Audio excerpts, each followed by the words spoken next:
Hello everyone, welcome back to my YouTube channel वांगशन and emotions. I hope आप सब अच्छे होगी, अच्छी नहीं तो हो जाओ यार। एंड पहली चीज़, थैंक यू सो मच आप सबके अच्छे रिस्पांस के लिए। एंड दूसरी चीज़ मैं बता दूं, मैं कमेंट का आंसर नहीं दे पा रही हूँ आजकल, क्योंकि मैं बहुत ज़्यादा बिजी हूँ। एंड जब मैं फ्री होंगी तो मैं अगले वाले पार्ट्स में आंसर देने की कोशिश करूँगी। एंड बाकी आप सब जानते हो, जब मुझे टाइम मिलता है तो मैं आंसर ज़रूर करती हूँ हर एक कमेंट का। कोई अगर मुझे हाइट भी बना के भेजता है तो मैं रिटर्न में उसे हाइट भेजती हूँ। सो अभी के लिए टाइम नहीं है यार मेरे पास, बहुत सारा वर्क है, college related, house related and self related, इसलिए टाइम नहीं है।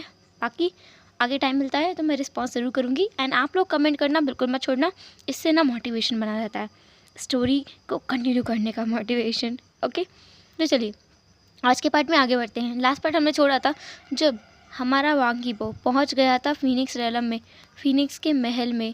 वहां जाकर के वो एक बड़े से हॉल में खड़ा था। अभी तक ईबो ने ये नोटिस नहीं किया था कि वो हॉल कितना ज़्यादा एम्प्टी है। मतलब उस महल में ना एक कोल्डनेस है, ऐसा लगता है एक खालीपन सा है, एक ऐसी नोच कर खा जाने वाली खामोशी है जो किसी से संभाले नहीं समझ सकती। वो महल वाकई देखने में बहुत ज़्यादा सुंदर है। इससे सुंदर महल ईवो ने आज तक नहीं देखा है। उसका खुद का महल है, पर उसने इतना सुंदर महल अभी तक नहीं देखा। ये महल वाकई बहुत सुंदर है, बहुत बड़ा है, लेकिन इसमें एक अलग सी ही खामोशी है। हाँ, इसमें सर्वेंट्स भी वो देख सकता है, आसपास कई लोग खड़े हैं। ईवो अपने सामने देख पा रहा है एक इंसान जो उसकी तरफ पीठ करके बैठा हुआ है। एक बहुत अच्छी सा सिंहासन है, उस पर बैठा हुआ है। वो उसकी तरफ पीठ करके बैठा है और उसके सामने, उस इंसान के सामने, वो दोनों लड़का और लड़की खड़े हैं जो ईवो के साथ आए थे। एंड ईवो देख पा रहा है। अब उसने थोड़ा अच्छे से देखा इस महल को, तो देखा हर एक चीज़ एकदम नक्काशी की है।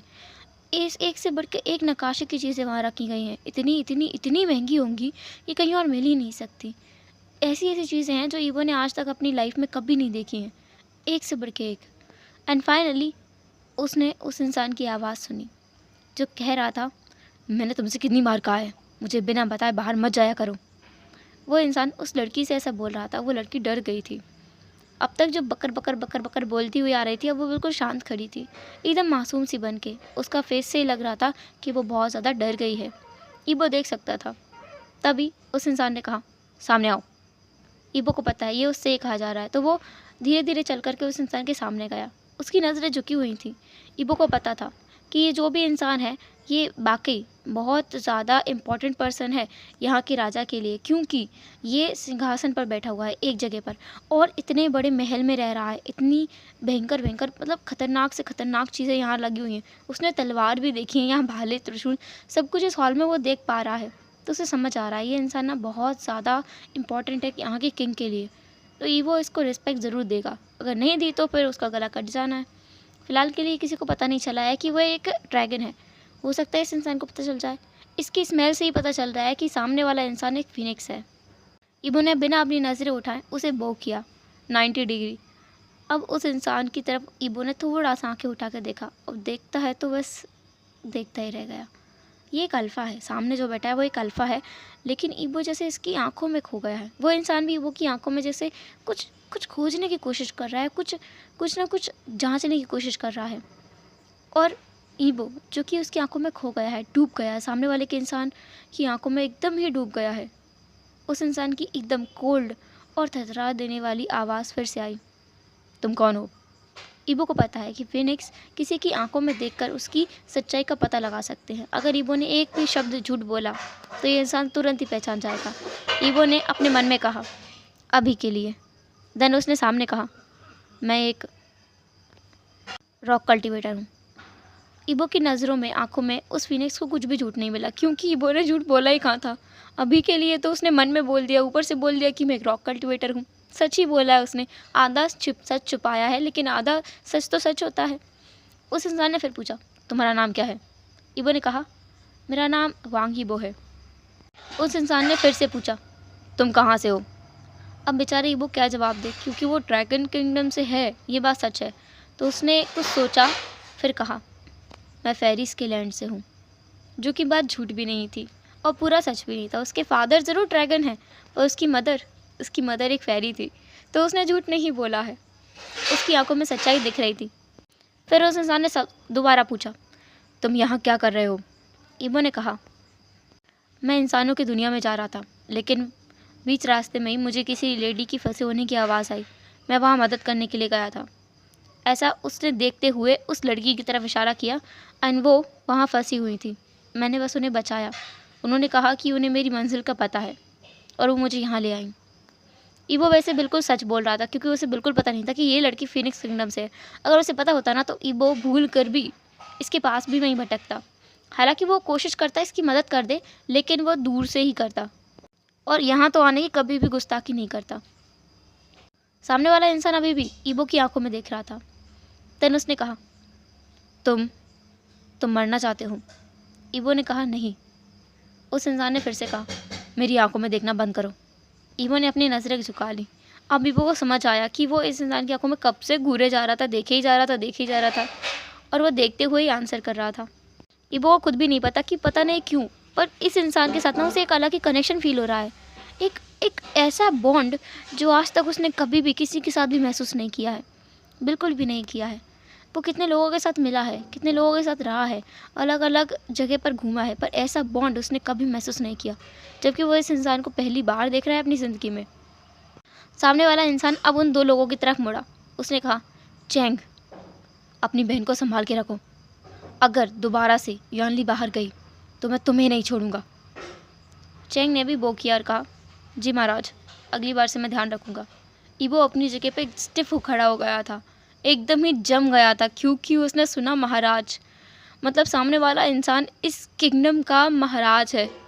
ओ गॉड, वो थर थर काँप रहा था। वो अपनी जगह पे ही ऐसे शिवर कर रहा था। उसे फिलहाल अपने आप को कंट्रोल करना चाहिए, उसे पता है, लेकिन वो नहीं कर पा रहा है। वो डर गया है बहुत बुरी तरह से कि इनके सामने एक ड्रैगन है, फीनिक्स के सामने एक ड्रैगन, उसका जन्मों जन्म का दुश्मन। ओ गॉड, अब पता नहीं क्या होगा। वो ये सब कुछ सोच रहा था अपने मन में और काँप रहा था। सामने खड़े तीनों इंसान ने ईबो की तरफ देखा, क्योंकि ईबो काँप रहा था और उसके दांत बच रहे थे, बिल्कुल ऐसे बज रहे थे, उसके दांत बज रहे थे, किटकिट किटकिट आवाज़ आ रही थी। वो काँप रहा था। उस इंसान ने, मतलब जिसका नाम चैंग है, उसने ईबो की तरफ देखा और कहा, तुम ठीक हो? ईबो ने बस हाँ में अपना सिर नोट किया। वो लड़की अब अपने उस किंग की तरफ देखा और कहा, ब्रदर, क्या मैं इनकी मदद कर दूँ? उस इंसान ने यानली की तरफ देखा और कहा, ऐसा बोलकर वो उठा, अपने रोब्स को थोड़ा सा ऐसे किया, हाथ ऊपर करके एकदम किंग वाले स्टाइल में, और वहाँ से उठ करके चला गया। उसके जाते समय भी ना ईबो को फील हो रहा था उसका कोल्ड ऑरा, ग्लूमी ऑरा। इस ऑरे के सामने आते ही ना अच्छे अच्छों की हवा निकल जाए, ऐसा हो रहा था। उसका भाई का भी नहीं है जैसा हो रहा इस इंसान का है। उतना कोल्ड, इतना कोल्ड, इतना कोल्ड कि कोई भी जम जाए अपनी जगह पर। जब वो इंसान वहाँ से चला गया, मतलब महाराज चले गए, तब जाके ईबो की जान में जान आई। और ईबो जैसे ही अपने होश में आया ना, उसे फिर से उन इंसान की ना वो आंखें याद आने लगी। उसने कुछ तो उन आंखों में देखा था। जब उस इंसान ने पहली बार ईबो की तरफ देखा था, ईबो ने उससे नज़रें मिलाई थी, तो वो इंसान, मतलब महाराज, 2 सेकंड के लिए उसकी आंखें बदल गई थी, एकदम बदल गई थी। एक सॉफ्ट आइज़ थी वहाँ, ऐसी आंखें जो ईबो को बस देखना चाहती हूँ, उसके साथ रहना चाहती हूँ। और 2 सेकंड के बाद ही वापस से वो बदल गई थी उन कोल्ड आइज़ में, जिनमें कुछ भी नहीं था, बस खालीपन था और कुछ भी नहीं। ईबो को सोच से उस लड़की ने बाहर निकाला, मतलब यानली ने। उसने कहा, गगा, आपको पता है वो कौन थे? ईबो ने उस लड़की की तरफ देखा। यानली ने कहा, वो मेरे गगा हैं, जान का। आपको पता है वो यहाँ के महाराज हैं। पता है वो कितना ज़्यादा गुस्सा करते हैं, बहुत ज़्यादा गुस्सेले हैं। आप ना उनके सामने दोबारा कभी मत जाना। इस बार तो आप बच गए, और अगली बार कहाँ नहीं जा सकता। उनसे पंगा लेने की हिम्मत मेरे अलावा और कोई कर ही नहीं सकता। ईबो बस शॉकिंगली यानली की तरफ देख रहा था कि ये लड़की क्या चीज़ है यार। अभी कुछ सेकंड पहले उसने खुद देखा है, इसकी हवा टाइट हो गई थी महाराज के सामने। ये कुछ बोल नहीं पा रही थी, अटक रही थी, कुछ एक्सप्लेन नहीं कर पा रही थी, और अभी देखो फिर से चालू हो गई। तभी जो चैंग नाम का लड़का था, उसने उस लड़की के सिर पे मारा और कहा, यानली, तुम्हें अच्छे से पेश आना चाहिए। और दूसरी बात, उन्हें हम दिखा देंगे उनका कमरा, जब तक वो यहाँ रहना चाहें वो रह सकते हैं, बस खुश। यानली ने उछलते हुए कहा, गगा, आप तो मेरे मन की बात समझ गए। मैं सच में चाहती हूँ ये गगा ना यहाँ कुछ दिनों के लिए रुक जाए। गगा, आप वैसे यहीं आ रहे थे ना? ईबो ने नाम में अपना सिर हिलाया। तो उस लड़की ने कहा, हाँ, हाँ, मुझे याद आया, अभी-अभी तो आपने कहा आप इंसानों की दुनिया में जा रहे थे। मुझे माफ़ कर देना, मैं आपको यहाँ ले आई। आप ना कुछ दिनों के लिए यहाँ आराम कर लो, आप थक गए होगे ना। वैसे भी इंसानों की दुनिया में जाने के लिए बहुत ज़्यादा मेहनत करनी पड़ती है। तभी चैंग ने कहा, हाँ, हाँ, मुझे तो पता ही होगा, तुम्हें तो पता ही होगा, तुम जो वहाँ जाती जो रहती हो, इस बार भी तुम वहीं गई थी ना? उस लड़की ने कहा, मैं क्या करूँ, तो फिर आप मुझे जाने नहीं देते। पता है इंसानों की दुनिया कितनी अच्छी है, वहाँ के लोग कितने अच्छे हैं। सब लोग कितने कितने हेल्पिंग नेचर के हैं ब्रदर। आपको पता है वहाँ अलग अलग प्रकार का खाना मिलता है, वहाँ पे लड़कियों को लड़कों को कितने अच्छे से रखा जाता है। मतलब मैं एक जगह पे तो ऐसी जगह पे गई जहाँ पर लड़कियों की पूजा कर रहे थे वो लोग। मैं देखकर हैरान रह गई। वो ना उनके पैर भी छू रहे थे, उनके माथे पे कुछ लाल लाल सा लगा रहे थे, और ना एक एक थाली में दीपक रख के ना उनकी आरती भी कर रहे थे। मैं ये सब देख के आई। और एक जगह पे ना मैंने देखा कि वहाँ पे सब कुछ एक जैसा है, पर वहाँ ना बस इतनी सी गड़बड़ थी कि सब लोग ना बहुत छोटे छोटे से कपड़े पहन के घूम रहे थे। मुझे बहुत अजीब लगा, बहुत अजीब लगा। शैख ने कहा अपने माथे पे हाथ लगाते हुए, "हाँ, अगर उसे पता चला ना तुम ये सब कुछ करती फिर रही हो, वो सच में मुझे भी नहीं छोड़ेगा, तुम्हें भी नहीं छोड़ेगा। फिलहाल चलो, हमें माँ के पास जाना है, उन्हें भी बताना पड़ेगा कि ये शैतान लड़की वापस आ गई है।" चैंग ने यानली का हाथ पकड़ा। देन उसने पीछे ईबो की तरफ देखा और कहा, तुम मेरे पीछे आओ। उस इंसान ने ईबो से कहा। ईबो भी उसके पीछे पीछे चलने लगा। ईबो फिलहाल कुछ भी नहीं सोचना चाहता, कुछ भी नहीं, क्योंकि वो बहुत ज़्यादा डरा हुआ है इस किंगडम में आने के बाद। पता नहीं वो कैसे रहेगा। फिलहाल उसके दिमाग में एक चीज़ टन्न करके बची कि वो रात को यहाँ से भाग सकता है। हाँ, भाग जाएगा, बिल्कुल भाग जाएगा। कैसे भी करेगा, कुछ भी करेगा, पर वो भागेगा ज़रूर। जब सब लोग सो जाएंगे तब वो यहाँ से भाग जाएगा। ईबो को लग रहा था कि उसकी किंगडम की तरह ही यहाँ पर रात में 9 बजे के बाद सब लोग सो जाते हैं, पर ऐसा थोड़ी है। ये तो भाई फिनिक्स रेलम है, यहाँ अपनी मर्जी चलती है, यहाँ तो रात को भी लोग जागते हैं। पर ये बात ईबो को कौन बताए। बस ईबो इसी सोच में आगे आगे चलता गया। एक जगह पर जाकर के ईबो रुक गया, क्योंकि आगे चलने वाले दोनों लोग भी रुक गए थे। चैंग ने कुछ लोगों से कहा, कुछ वहाँ पर जो सर्वेंट्स थे उनसे कहा, पीछे वाले इंसान को एक कमरा दिखा देना, महल में ही। उसने महल में ही इस पर जोर दिया, और ईबो शॉक हो गया कि एक कल्टीवेटर, एक रॉक कल्टीवेटर को, जिसने बस इस लड़की की, मतलब ये किंग की बहन है शायद, इसकी जान बचाई है, इसलिए उसे महल में रहने की परमिशन मिल रही है। लेकिन ईबो को डर लग रहा था कि वो महल में रहेगा तो कैसे भागेगा। फिर भी वो यहाँ कुछ नहीं बोल सकता। वो सर्वेंट्स उसे लेकर के जाने लगे, लेकिन वो लोग उसे महल से बाहर लेके जा रहे थे। तो ईबो ने उन सर्वेंट से कहा, मैं महल में नहीं रहूँगा। उन सर्वेंट से पीछे मुड़ा और हंसते हुए कहा, ऐसी बात नहीं है, आप महल में ही रहेंगे, पर ये महल किंग का है, यहाँ कोई नहीं रहता है किंग के अलावा, इसलिए आप जो है महाराज के महल में नहीं रहेंगे, आप चैंग जो ब्रदर हैं उनके महल में रहेंगे। ईबो उनकी तरफ देख रहा था। उन लोगों को ऐसे बातें करते सुनते हुए उसे थोड़ा अच्छा लगा कि यहाँ के लोग थोड़े बातें तो करते हैं, वहाँ के लोग तो अनजान व्यक्तियों से बात भी नहीं करते। ईबो को ये मौका थोड़ा अच्छा लगा, तो उसने पूछ लिया, वैसे आपके किंग क्या कहीं बाहर नहीं जाते? मैंने सुना है कि उनका फेस किसी ने नहीं देखा है आज तक। उन सर्वेंट्स ने कहा, ऐसी बात तो नहीं है, हमारे किंग तो सबके साथ मिलते हैं। हाँ, वो बहुत ज़्यादा कोल्ड ज़रूर हैं, लेकिन दिल के बहुत अच्छे हैं, वो सबका ख्याल रखते हैं। आप हमारे किंगडम को देखिए ना, कितना खुश मिजाज है, हर कोई खुश रहता है, कोई दुखी नहीं है। और महाराज को तो हर किसी ने देखा है, एकदम छोटे से छोटे नवजात शिशु ने भी उन्हें देखा होगा। वो है ना बहुत सुंदर।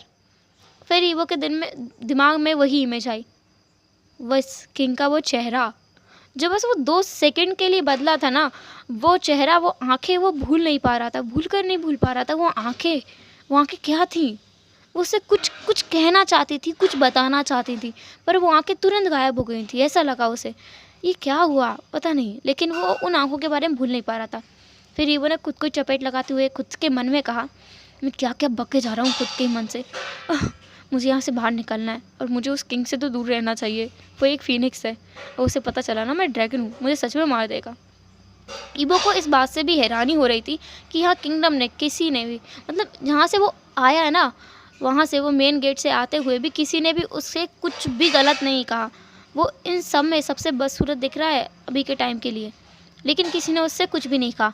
यहाँ तक कि उस लड़की ने भी उससे बिल्कुल कुछ भी नहीं कहा कि तुम अच्छे नहीं दिखते, तुम बुरे दिख रहे हो। ईबो को हमेशा से लगता था कि लुक बहुत मैटर करता है, इतना ज़्यादा मैटर करता है जितना कुछ और नहीं करता है। उसका सुंदरता उसके लिए सब कुछ थी, लेकिन आज उसके पास वो नहीं है, फिर भी सब लोग उसे अच्छे से ट्रीट कर रहे हैं, सम्मान दे रहे हैं, और सामने चलने वाले जो सर्वेंट्स हैं वो भी उसे सम्मानपूर्वक ही ले जा रहे हैं। फाइनली ईबो को वो एक महल के पास लेके आए। ये महल भी काफ़ी बड़ा है, सुंदर है, बस ये महल थोड़ा सा अलग है। क्योंकि इसमें वो ठंडक नहीं है, वो ठंडक जो उस किंग के महल में थी, खालीपन नहीं है। ये काफ़ी अच्छा है। वो सर्वेंट्स उसे एक रूम के सामने लेकर आए। तब तक ईबो वो महल अच्छे से देख रहा था। उसे इस महल में काफ़ी अच्छा लगा। यहाँ पर काफ़ी सारे फूल पत्तियाँ हैं। हर महल मतलब महल के चारों तरफ ना अलग अलग डिज़ाइंस बनी हुई हैं। महल बहुत अच्छे से सुंदरता से डेकोरेट किया गया है। सर्वेंट्स की चहल पहल है और लोग बात कर रहे हैं। उस महल में कोई बात नहीं कर रहा था, यहाँ लोग बात कर रहे हैं। ईबो फाइनली एक रूम में गया और वो रूम देखकर ना सच में सरप्राइज था, क्योंकि ये रूम बहुत अच्छा है। मतलब लोग जो गेस्ट आते हैं उनके लिए भी इतने अच्छा रूम रखते हैं। फीनिक्स रेलम के लोग बहुत अच्छे हैं, बहुत हाई प्रोफाइल लगते हैं, मतलब क्योंकि उनके किंगडम में ईबो का रूम ही सबसे ज़्यादा सुंदर है, लेकिन ये रूम भी उसे अपने रूम जितना ही सुंदर लग रहा था।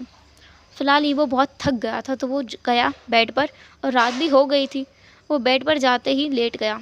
फिर उसे याद आया कि उसे ना थोड़ा फ्रेश हो जाना चाहिए। वो अपने साथ अपनी पोटली लेकर आया था।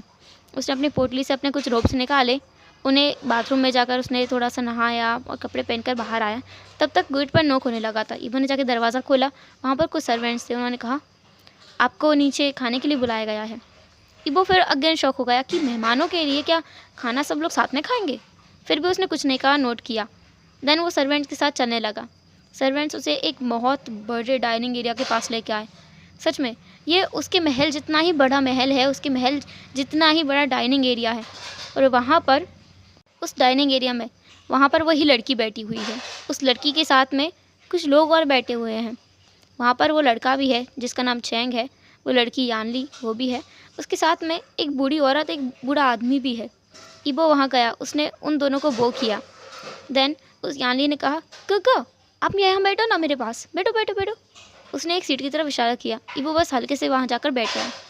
वो जो बूढ़ा औरत और बूढ़ा आदमी था, उन्होंने ईबो की तरफ देखा, फिर अपनी बेटी की तरफ देखा, फिर अपने बेटे की तरफ देखा। चैंग ने कहा, माँ बाबा, ये वही है कल्टीवेटर जिसने यानली की जान बचाई। तो सामने जो लेडी बैठी थी उसने कहा, उसने उस इंसान की तरफ देखा और कहा, तो तुम एक कल्टीवेटर हो? ईबो ने कहा, जी। उस लेडी ने कहा, तुम्हारा नाम क्या है?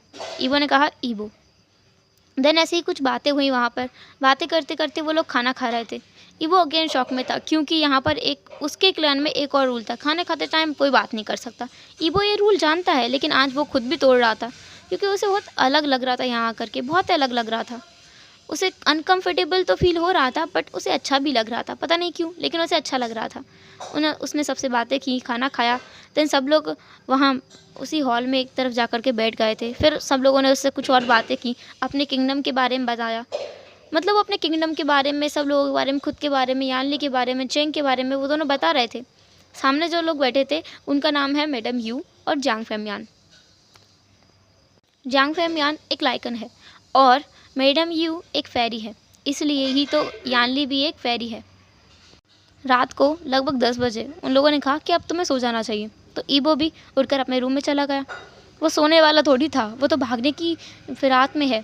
तो जैसे ही उसे लगा कि सब लोग बस सो गए हैं महल में, उसने एक चक्कर लगाया था। उसे कोई भी नहीं देखा जागता हुआ, कुछ सर्वेंट्स के अलावा। उसे लगता था कि ये सर्वेंट्स बस रात में थोड़ा काम करने के लिए हैं, कुछ देर बाद ये भी सो जाएंगे। ईबो अपने रूम में दोबारा गया, थोड़ी देर वेट किया। देन बाद में उसने अपनी पोटली ली और वहीं अपने महल की, मतलब उस रूम को, जो उसको रूम दिया गया था ना, वहाँ उसने उस चादर को लिया जो उसके बेड पर बिछी थी। उसको थोड़ा सा फाड़ा, 2 टुकड़ों में कर लिया, उसको बांधा और नीचे तक फेंक दिया। तैनी वो वहाँ से उतरने लगा। वो लिटरली वहाँ से जंप करने की कोशिश करने वाला था, लेकिन उसे याद आया कि अभी वो ड्रैगन नहीं है, और दूसरी बात, होता तब भी वो ड्रैगन बन के नहीं कूदता, क्योंकि वो फिर भी मर जाता, सब लोग उसे पकड़ लेते। सुरक्षा कवच की वजह से वो बाहर भी नहीं जा पाता। फ़िलहाल तो उसे बस महल से निकलना है कैसे भी करके। वो मेन डोर के पास जाएगा और कुछ भी करके वहाँ से बाहर निकलेगा, कोई भी बहाना बनाएगा, लेकिन निकल जाएगा। तो बस वो उस कपड़े के सहारे नीचे उतर रहा था। उसने अपना पैर बालकनी के बाहर निकाला, उस कपड़े को पकड़ा और धीरे धीरे बाहर बस नीचे उतर रहा था। उसने एक कदम नीचे लिया, फिर दूसरा, अपने हाथ से नीचे लिया, फिर तीसरा लिया और चौथा लेते ही उसका हाथ जैसे फिसल गया क्योंकि उसके हाथों में जलन हो गई थी। और उसके हाथ से जैसे ही जलन हुई उसने एक हाथ अपना हटाया, दूसरे हाथ पे उसका पूरा वज़न था और कुछ टाइम में पता नहीं क्या हुआ लेकिन वो कपड़ा फट गया और वो नीचे गिर गया। उसने अपनी आँखें कस के बंद कर ली कि अब बस वो गया, नीचे गिरेगा और आवाज़ होगी, सब लोग आ जाएँगे, उसकी पीठ में भी लग जाएगी। लेकिन काफ़ी देर हो गई, वो गिरा नहीं। क्या इतने ऊपर से गिरा है कि उसको गिरने में टाइम लग रहा है, वो सोच भी पा रहा है। उसने अपनी आँखें धीरे से खोली और जो उसने देखा ना, वो देख कर के वो काँपने लगा क्योंकि वो नीचे नहीं गिरा था, वो एक हरे कलर की रोशनी से घिरा हुआ था। चारों तरफ से एक हरी कलर की रोशनी उसे कवर करे हुए थी और हवा में ही लटकाए हुई थी। धीरे धीरे वो रोशनी उसे नीचे उतार रही थी। नीचे लाने के बाद वो रोशनी जैसे हल्के से गायब हो गई। ईबो ने अपने सामने देखा। उस इंसान को देखते ही ना ईबो बस पीछे की तरफ गिर गया और उसने अपने ही स्लाइवा को सॉलो किया और वो सामने देख रहा था क्योंकि उसने ऐसा देखा था कुछ जिसके ऊपर वो खुद विश्वास नहीं करना चाहता।